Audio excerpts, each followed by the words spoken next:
పండిత్ దీన్ దయాళ్ ఉపాధ్యాయ వర్ధంతి కాకినాడ రూరల్ మండలం వాకలపూడి భారతీయ జనతా పార్టీ కార్యాలయంలో బీజేపీ మండల అధ్యక్షులు నండూరి సత్యబాబు ఆధ్వర్యంలో ఘనంగా నిర్వహించారు. ఈ సందర్భంగా పండిత్ దీన్ దయాళ్ ఉపాధ్యాయ చిత్రపటానికి పూలమాలలు వేసి పుష్పాలను సమర్పించి నివాళులర్పించడం జరిగింది. ఈ కార్యక్రమానికి ముఖ్య అతిథిగా కాకినాడ జిల్లా బీజేపీ పూర్వ అధ్యక్షులు చిలుకూరి రామ్ కుమార్ హాజరై చిత్రపటానికి పూలమాలలు వేసి ఘనంగా నివాళులర్పించారు. అనంతరం కిసాన్ మోర్చా రాష్ట్ర నాయకులు బొలిశెట్టి వెంకట రామకృష్ణ మాట్లాడుతూ ఉపాధ్యాయ జనసంఘ వ్యవస్థాపకుల్లో ఒకరు, అలాగే నిరాడంబర జీవితం స్వతంత్ర అనంతరం భారతదేశం యొక్క ఆర్థిక అభివృద్ధి దేశం ముందుకు వెళ్లడానికి అనేకమైన ఆలోచనలు చేసిన వ్యక్తి అని తెలియజేయడం జరిగింది. దేశం నలుమూలలా పర్యటించి దేశం యొక్క ఆర్థిక స్థితిగతులను, గ్రామీణ వ్యవస్థను ఏ విధంగా ఉండాలో సూచిస్తూ చిట్ట చివరి వ్యక్తికి ఏ విధంగా ఫలాలు అందాలని అంత్యోదయ అన్న విషయాన్ని ఆయన చెప్పడం జరిగిందని తెలిపారు.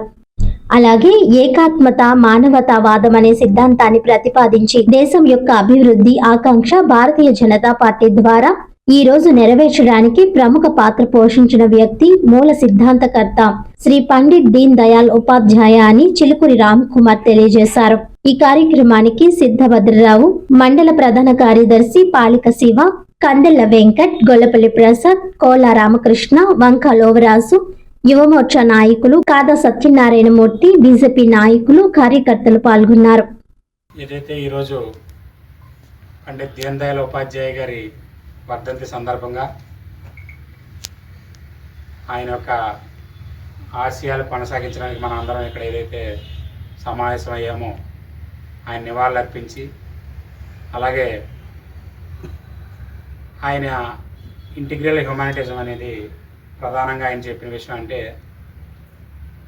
ఏదైతే ఇప్పుడు అందరికీ కూడా అంత్యోదయ పథకం అని చాలాసార్లు బయట విని ఉంటారు మీ అందరూ కూడా. అంటే చిట్ట చివరి మనిషికి ఏదైనా ఒక వస్తువు కానీ, ఒక పథకం కానీ, లేకపోతే ఒక సేవ కానీ అందాలంటే ఏ విధంగా చేయాలన్న విషయాన్ని ఆయన ఈ దేశం స్వతంత్రం వచ్చిన తర్వాత ఏ విధంగా డెవలప్ అవ్వాలని ఈ విషయాలని చెప్పడమే కాకుండా పుస్తక రూపంలో రాయడం జరిగింది, ఆచరణలో కూడా చేయడం జరిగింది. ఎందుకంటే ఆయన కూడా చాలా చేస్తే ఈరోజు భారతీయ జనతా పార్టీ నడుస్తుంది. ప్రపంచంలో అతిపెద్ద పార్టీగా అవతరించిందంటే ఆయన యొక్క ఆలోచన. చాలామంది ఏంటంటే భారతీయ జనతా పార్టీ ఏంటి ఇలా ఉంది, ఈ పరిస్థితులు ఏంటి, ఇంత గొప్ప సక్సెస్ ఎందుకు సాధిస్తుందంటే ఆయన ఆలోచనే ఈ సాధించడం కారణం. ఇది చాలామందికి మనం తెలియజేయాలి. ఎందుకంటే సాధారణ ప్రజలకి దీన్ దయాళ్ ఉపాధ్యాయ గురించి తెలియకపోవచ్చు, మనం చెప్పాలి భారతీయ జనతా పార్టీ కార్యకర్త. అలాగే ఇంకో విషయం ఏంటంటే మీ అందరికీ కూడా వింటున్నారు, కానీ ఇప్పుడు స్కిల్ ట్రైనింగ్ ఇస్తున్నారు దీన్ దయాళ్ ఉపాధ్యాయ పేరు మీద, డీడీ అని రాసి ఉంటుంది మీరు. అలాగే బయట ఎలక్ట్రికల్స్ అన్నీ కూడా సబ్స్టేషన్ కొత్తగా కట్టారు. తర్వాత ఏమో ఎల్ఈడి బల్బులు ఇచ్చారు. ఇవన్నీ కూడా దీన్ దయాళ్ ఉపాధ్యాయ పథకంలో వచ్చినాయి. వాటి పేరు కూడా అక్కడ రాసి ఉంటుంది ఆ పిల్లల మీద, ఎక్కడ ఎలక్ట్రికల్ పోల్ మీద డీడీయూ సంబంధించిన మృతి చెందడం జరిగింది ఆ రోజు. ఆయన గొప్ప విషయం ఏంటంటే, అంటే దేశం అందరూ ఏంటంటే మనం ఎంతసేపు ఏంటంటే ఈ భారతదేశం స్వతంత్రం వచ్చేస్తే మనం బాగుపడిపోతాం, గొప్పవాళ్ళు అయిపోతాం అనుకున్నాం. కానీ స్వతంత్ర అనంతరం ఏం చేయాలన్న విషయాన్ని ఆయన ఒకళ్ళే చెప్పలేదు. చాలామందికి పండిత్ దీన్ దయాళ్ ఉపాధ్యాయ అంటే ఎవరో చాలామందికి బయట తెలియదు.